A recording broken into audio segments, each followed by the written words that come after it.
খাও আর ঘুমাও, বাবায় ঘুমায় না, মা ঘুমায় না। ওরে ঘরের মধ্যে কত মেহমান, মা রান্না করে খাওয়ায়, কিন্তু একটা ভালো গোশতের টুকরা মা মুখে দেয় না, কারণ অন্তরে মোহাব্বত, আমার সন্তান না জানি না খাইয়া ঢাকায় কষ্ট করে।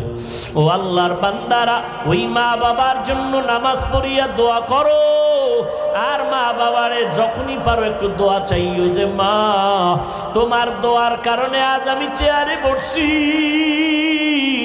ও যুবক, ওই মা বাবার দোয়ার কারণে তুমি পরীক্ষায় ভালো নাম্বার পেয়েছো, ওই মা বাবার দোয়ার কারণে, চোখের পানির কারণে আজকে তুমি টাকা পয়সা বাড়ি গাড়ির মালিক।